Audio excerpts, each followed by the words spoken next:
already knowing it's going to be control mages mid. You already have that bot lane picked up in Tristana and Kaisa. I'm not even, my hopes always go up when I see a pick, like, even like that hovered. I know it's not real. It's like, you just got to ignore it. It's your imagination. But going back to what you were talking about, I kind of want to see what is, ooh, I was just about to say the support, what we might see instead for that and not going for this here. Okay. I kind of like this. So it's not what I had prescribed previously. Obviously, the Olaf, like we talked about the Olaf, so I'm not going to lean on that too much. The reason they're going for the Alistar here instead of going for the mid laner, because obviously, like we said, Azir is available. It's an incredible scout pick, like we showed the clip of Scout playing it earlier on. But the reason they've gone for this is Alistar really, really integral to being able to set up Tristana, having that hard engaged support, and it's a lot easier to pinch the support pool these days than it is the mid lane pool. Because when you think about mid lane, right, so they banned the Azir, you still have Victor, you still have Zoe, you still have Syndra, and even if, like, in a crazy world where everything like that is banned, you still have things like the Rise that you can fall back on. You can even go for the Seraphine mid. We've even seen Scout playing LeBlanc one time this split, so it's not like they're going to run out of picks here. So I think still something like the Victor, something like the Syndra would tick the similar boxes at very least to what the Azir is going to bring to the table. So for EDG, I'm expecting, with what you said, Munch, that we'll probably see more of those support bans coming in from them, trying to hit on ShiauC's pool to make it a little bit more difficult. In fact, we see Rel banned away. I'm wondering if Leona might be that final ban. Yeah, could be something like the Leona, sorry. They've already banned the Galio, which is nice for them. Something like Nautilus as well would be a good ban against ShiauC. When you think ShiauC is a lot about the hook champions, and Nautilus does very well alongside the Kaisa. Whereas Leona can struggle a little bit against Alistar, because in a lot of scenarios, Alistar's kind of a better version of Leona, and you can head put her out of the Zenith Blade. It's going to be an Aurelia ban. Ooh. That is going straight up towards ZS, and the reason for that, that immediately screams to me that Flandre wants to play Gnar in this game. Yep. Aurelia very, very good into the Gnar, but the thing is, Jayce is still open as well, so ZS can still get a perfectly good matchup. Well, I mean, we'll have to see where eStar go with this one. And we know that ZS does like to play that Jayce, so it's not like it's a surprising champion coming out from him. The Aurelia just is one of those interesting counters that you don't see too often. Usually people default back to that Jayce. You got that Nautilus that you were talking about locked in for ShiauC. I'm wanting to see what is going to be picked for Scout here. I'm expecting that Gnar, as you mentioned, since you're banning Aurelia, you're kind of showing your hand a bit. So I guess actually, yeah, this makes more sense. So they weren't ever leaning towards Gnar, right? That you can ban the Aurelia and go for Jayce, incredibly strong in the blind pick, but also you're denying the Gnar pick, right? When you lock in the Jayce yourself. True. So I misread that one. It's Jayce for Flandre. Importantly though, it's Flandre setting himself up for a good matchup. It's setting himself up for a carry matchup, where we talked about ZS being one of the strongest parts of the map. When you're playing through something like a Jayce, you can have Jiejie play towards that top side of the map and make sure that ZS can't find advantages in the lane phase. As ZS is going to be playing that Malphite into the top lane, into Jayce. It's one of those technical counters. You always kind of see it just because it's not like Jayce can really do much to him, but it's not what we wanted to see coming into this matchup for ZS. We wanted to see something a bit more exciting. This has been one of those rookie players that has really been showcasing what he's made of. Yeah, kind of interesting to see the Malphite, honestly, just because we haven't seen this from ZS at all, and generally speaking, it has been carries. Like, even the frontliners that he's played, it's mostly been like Renekton, Gnar, right? And we've seen a little bit of Ornn, we've seen a little bit of Gragas mixed in there, but a lot of these, like, things like the Kennen, the Aurelia, the Camille, the Jayce, like, a lot of carries. So, it'll be interesting to see how he does in the Malphite. I don't think that, you know, Malphite's not the kind of champion that you need thousands and thousands of game on to master. I'm not too worried about his Malphite performance. I am a little bit worried about eStar having their biggest, in my mind, their biggest player on a tank, though, because now we've got a lot of pressure on Rat to step up in this game. He's on the Kaisa. You do have a lot of picks to enable this dive, though. So with the Olaf going in, with a Malphite being able to ult in as well, with Orianna to throw a shockwave, hopefully that will set Rat up to have carry performances in these fights.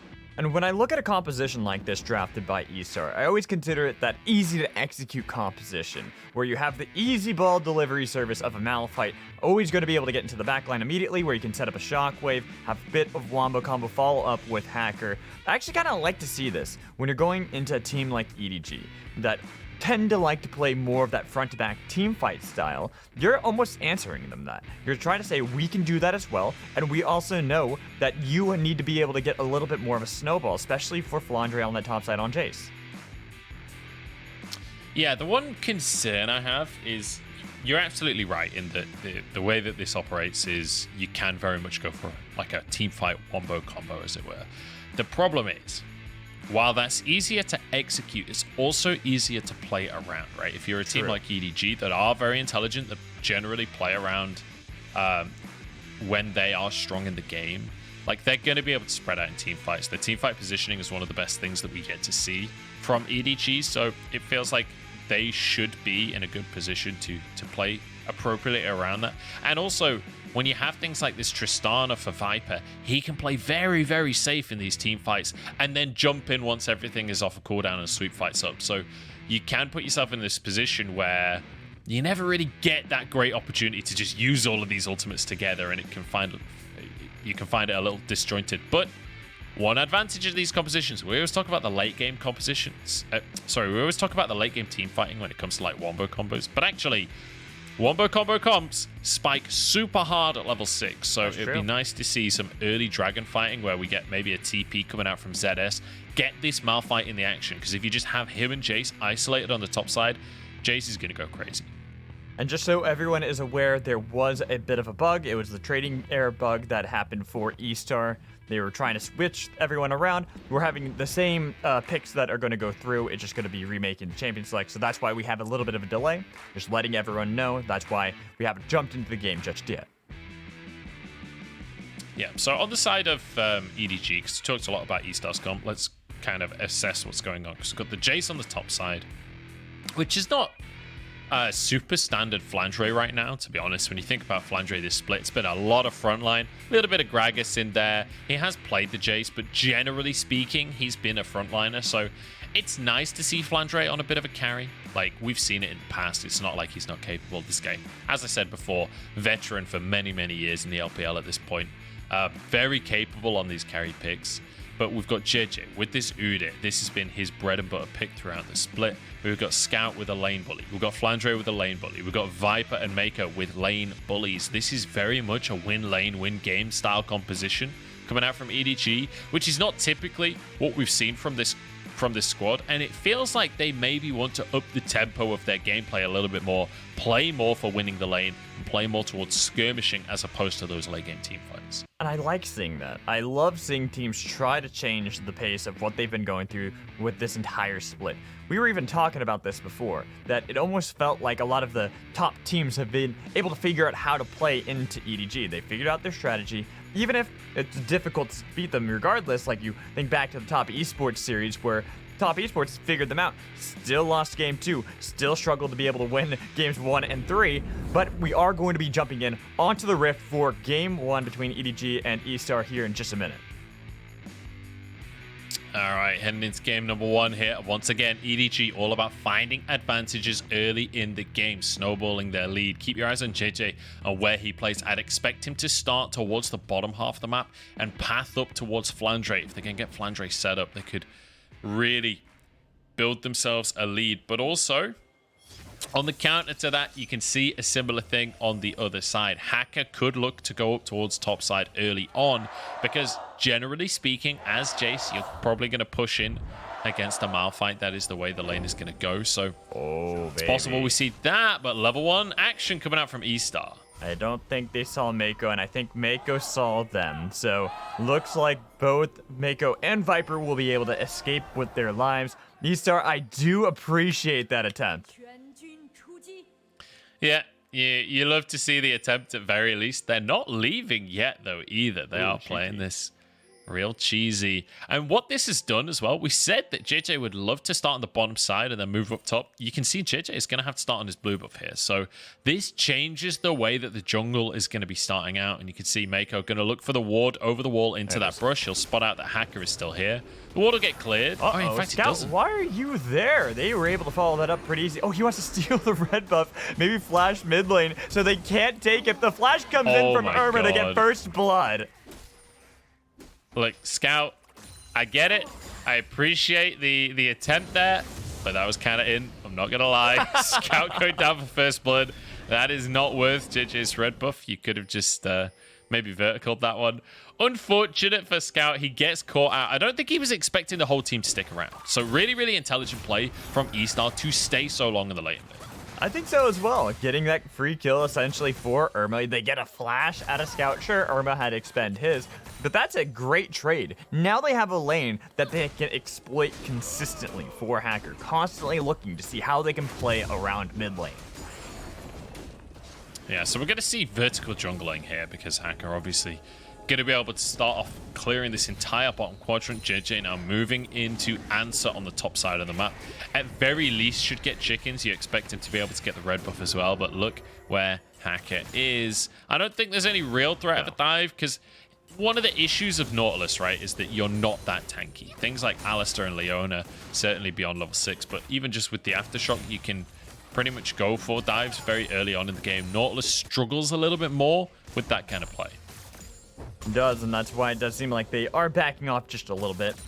But maintaining control is going to be nice for Rat, as you can see topside, Flandre, this is kind of what you expect in this matchup. While, again, it's not like Jayce is going to have kill threat onto ZS. Yeah. It's still Malphite. It's not like he's going to do much back. So I really want to highlight how well EDG have actually played this despite the first blood, right? Because all in all, gold lead is still very much in favor of eStar. I'm going to hold on because we got to dive. Yeah, this should be a pretty easy calculated dive as long as they're able to juggle the aggro a little bit. You can see the flash coming in from ZS, but the flash from Jiejie, and it's going to be the kill for Flandre. Beautifully done by EDG, juggling the aggro perfectly.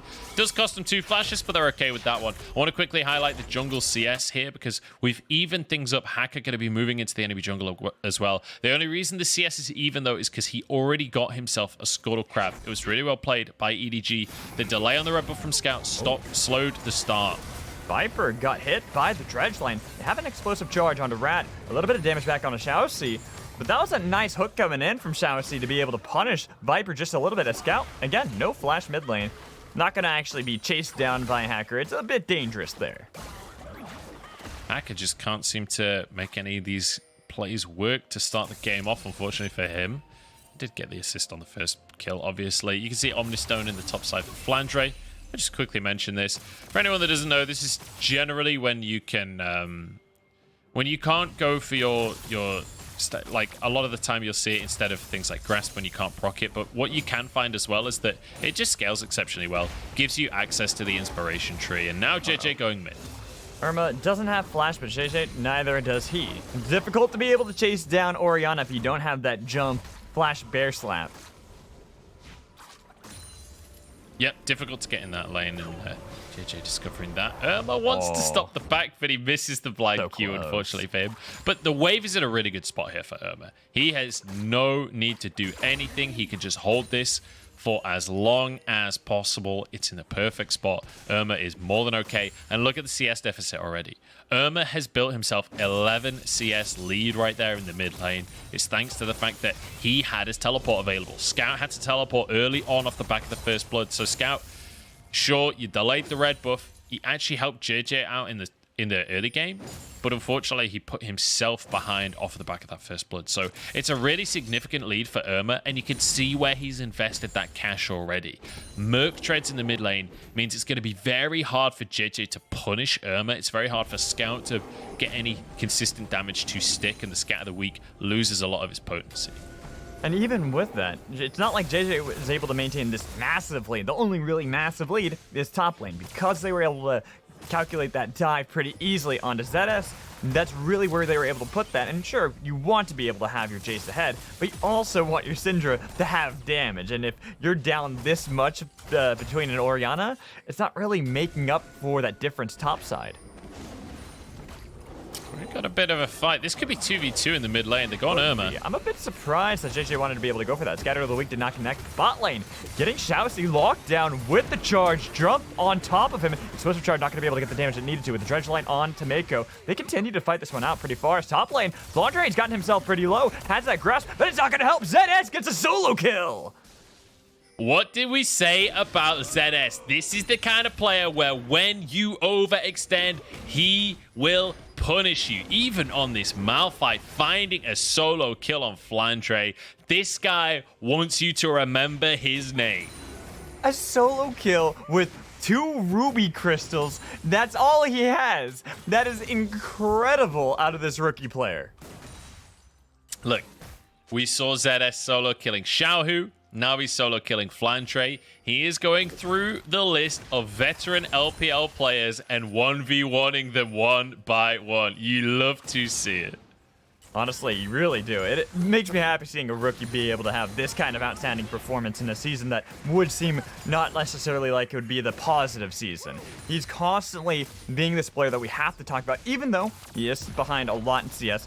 It's a Malphite. You got a solo kill on Jayce. It's going to feel nice. You're going to wait it up. You're waiting out until you have that unstoppable force once more.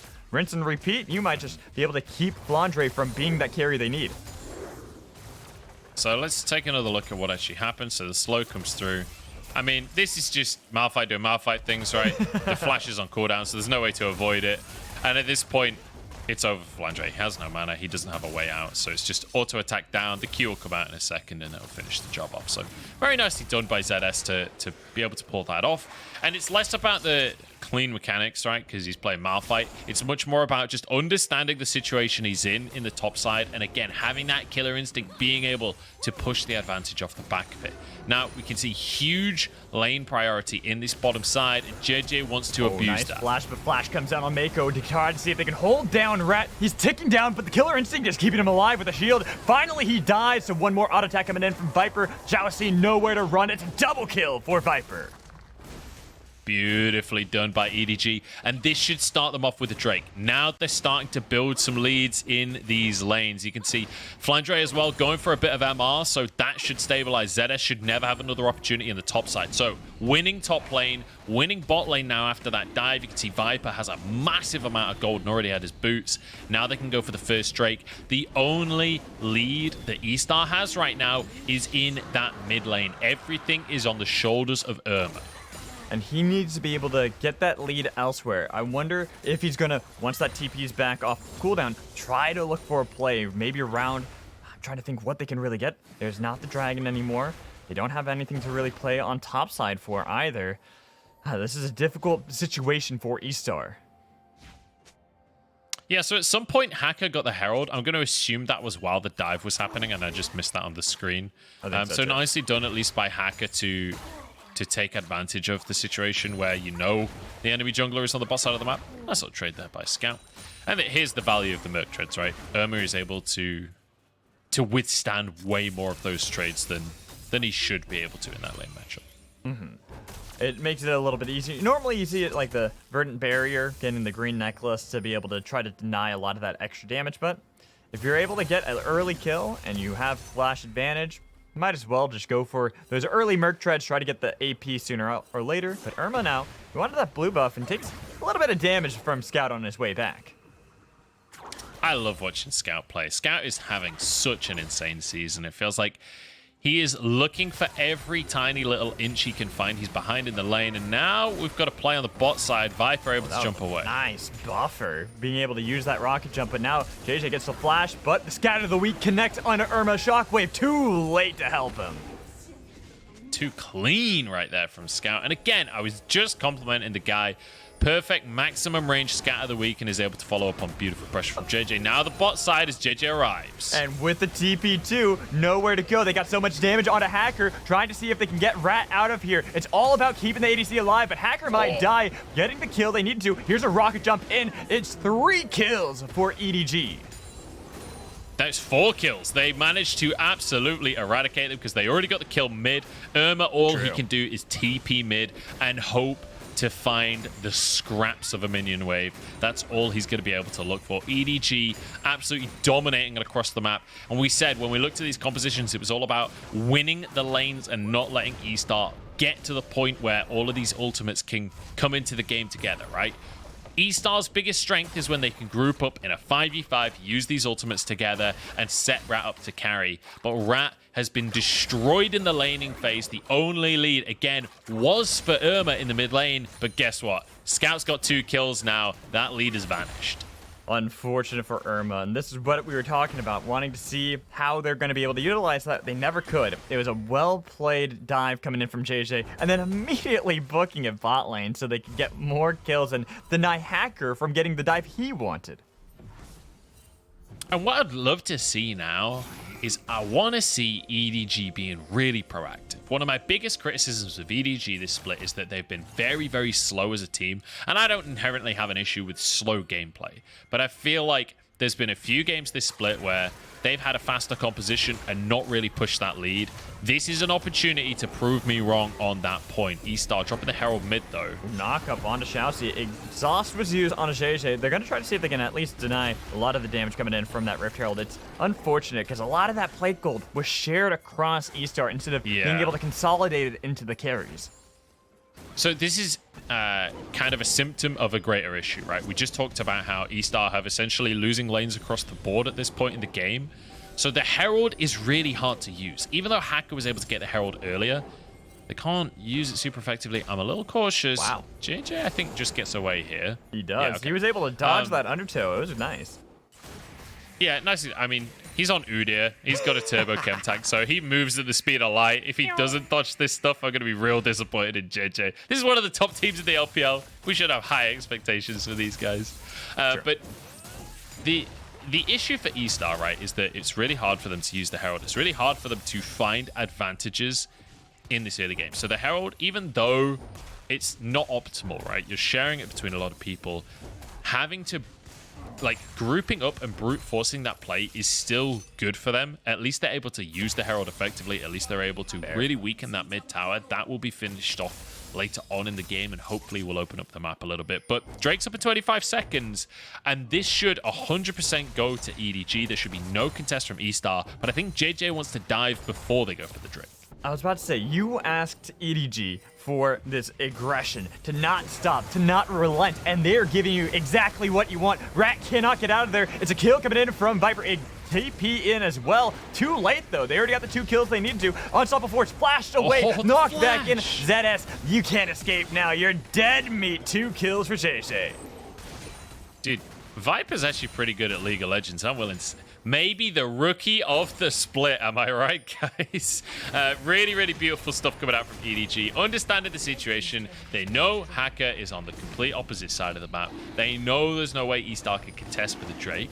And so they immediately make a play towards the bottom side, flash away from ZS when he goes for the ulti as well. And already this feels like it might just be over for eStar. And on top of that, we see EDG collapsing on their own topside jungle. They acknowledge that their jungler is on the bottom side. They acknowledge that they're making a play on the bottom side of the map. So they go in, they grab the blue buff for Scout with Flandre, and they protect their topside camp. So there's nothing eStar can answer with across the entire map. When we look at this, obviously just juggling the aggro beautifully. It's a 2v3. The TP is far too late from ZS, and then the flash from Viper. The reaction speed is obviously incredible. This is what we've come to expect from Viper at this point, because he's just been so consistently incredible across the course of this split. As you can see, where a lot of the plate gold was allocated between the teams, it is fair for Irma to be able to get a lot, but now, unfortunately, they're in long lanes in this bot lane. It almost seemed like EDG were going to continue to harass them and put this pressure back onto them, but they decide not to. Instead saying, hey, wait, there are a lot of members bot lane. Nobody's mid. We have a Tristana. Let's go take the turret. Yeah, they can try and just push this, or they can move over to Herald. I think maybe just both. Here's the thing. They're so far ahead at this point, they can have their cake and they can eat it. Irma's going to be able to just about arrive and clear the wave, but Viper is just going to sit here, make sure that they have prio mid. You can see ZS, unfortunately, has to just recall on the top side. He knows he's alone. If he stays there, he will just get dived and die, so he has to just leave. So now they can go for the Herald. They could slam it top, they could slam it mid, they could even save it, because realistically, I think they can get both of those towers without using a Herald. Flandre could be in trouble here. He's alone on the bottom side of the map. There is no wave, though, to start this dive. Flandre was able to dodge away. TP used to. They saw ShiauC trying to eat up the minion wave. And look at the flank from the bot lane of EDG. Rat, unfortunate, the first victim. Next casualty might be Hacker. They got the chase down. Look at those crits coming in from Viper. No way to be able to escape this one. Need to try to see if they can get one more ShiauC. Not going to be able to get over the wall. Jiejie was able to find Hacker mid lane. The fight continues as ZS was trying to help out. Jiejie able to saunter on out of there. Beautifully done here by EDG. They're just, wherever eStar go, they're like, okay, instead of playing opposite side, like they could have just played for the mid and top tower, right? Could have. That was an option available to EDG. It's what it looked like they were setting up for, but they're like, look, wherever eStar are, we're going to ruin them. You have armor. You don't have magic resist, my friend.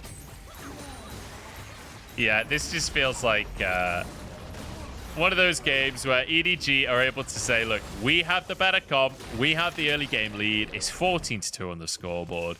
Wherever you go on the map, we're just going to match you. We don't have to play the map perfectly. We don't have to play intelligently around like what the next objective is for our perfect composition. What we need to do is stop eStar getting anything. Choke them out of the game. That's exactly what they're doing. EDG, we said we want to see them accelerating games. It's exactly what we're seeing here today, and it feels fantastic. Exactly. They have an 8,000 gold lead at 18 minutes into the game over eStar. This is what you want to see out of this top team. EDG have been praised for this entire spring split. They might have had some hiccups after the break, but this is starting to look like the EDG we wanted to and we expected at the beginning of the season. Yeah, and I want to obviously add the context for any new viewers.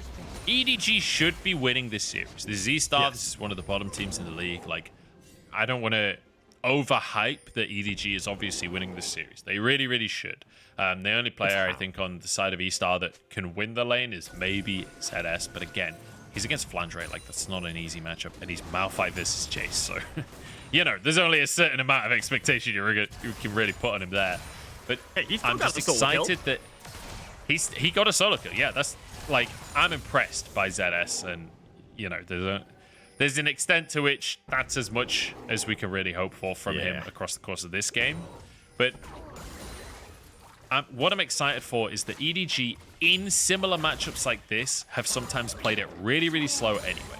We saw a really slow style, especially before the break in LPL. It felt like RNG were like this fast, intelligent team, and EDG that were tying them in the standings early on in the split. We had these two old school orgs tied for first place. It was like RNG are fast and aggressive and intelligent.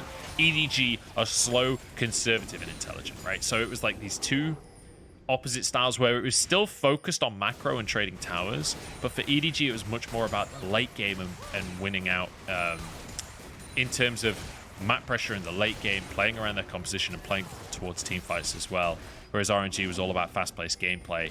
Feels like EDG have evolved across the course of the split and have more in their recipe book.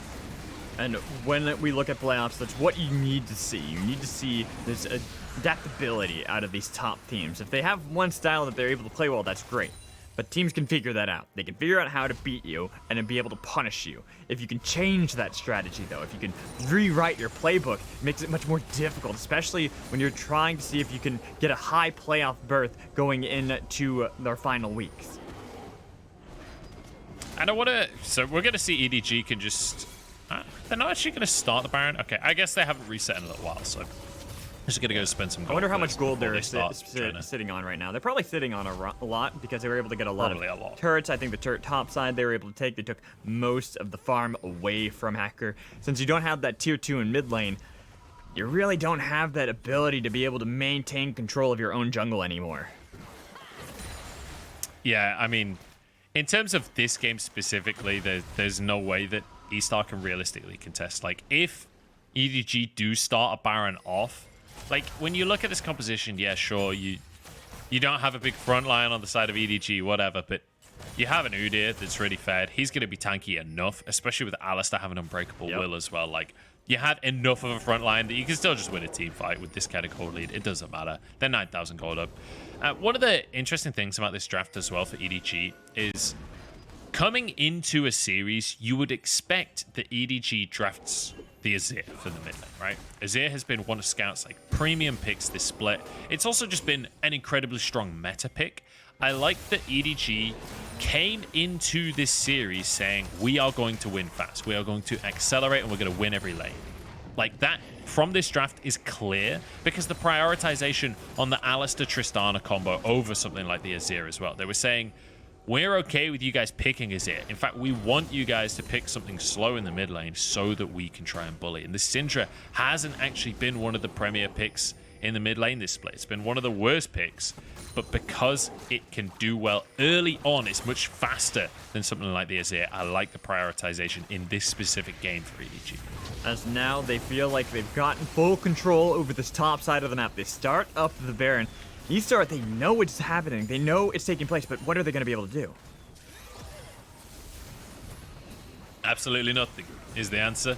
This is what we refer to in the industry as a 9,000 gold lead. There is nothing you can do, eStar. You just have to respect it. It's now an 11,000 gold lead almost.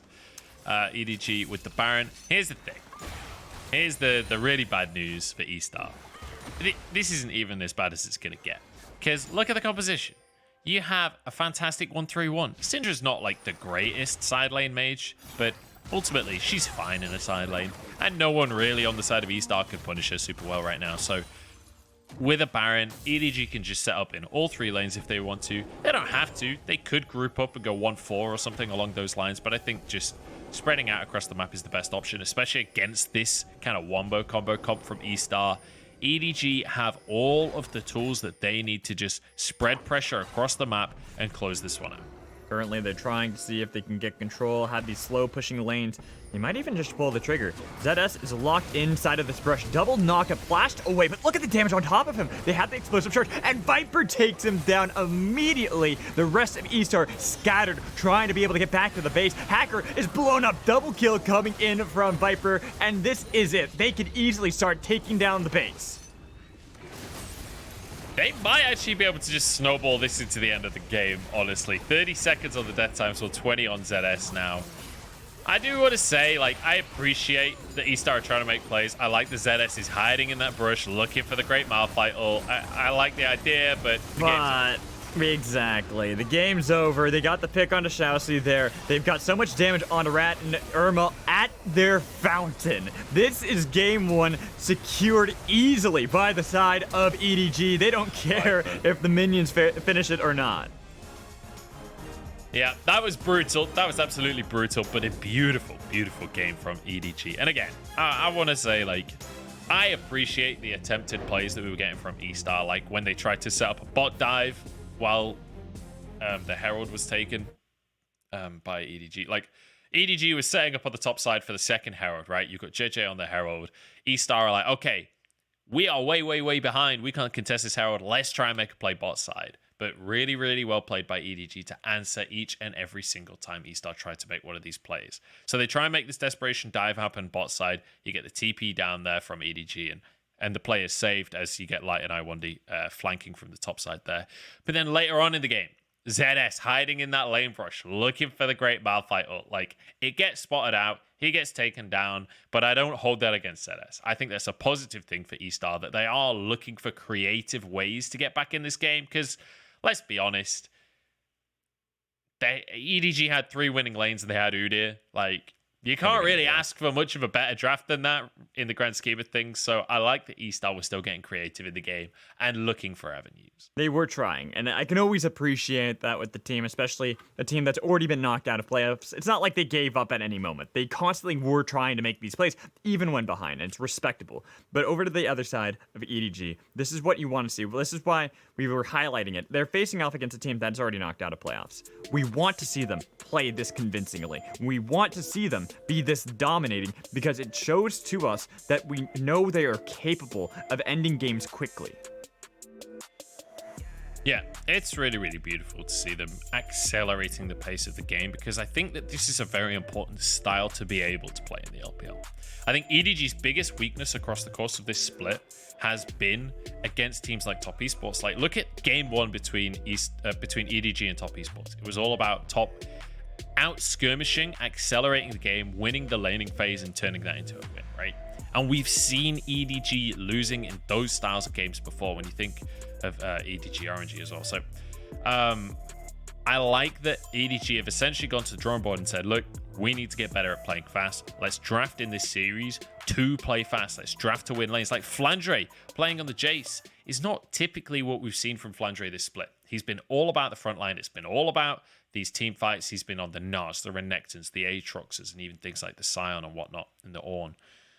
He's been all about playing as a tank and being a frontline. It's good to see them slamming him on a carry, saying, look, we're going to set this draft up so that you have a winning lane for yourself. We're going to have winning lanes across the board and turn it into a fast win. I like the adaptation, and I like that we're seeing this team grow and evolve over the course of the split. I mean, sadly did die to the solo kill from ZS, but either way, he was able to really win out in that lane, and it was nice to see out of EDG as a whole. But for now, we're going to toss that break. When we come back, we'll get ready for Game 2 between EDG and eStar, so stick around.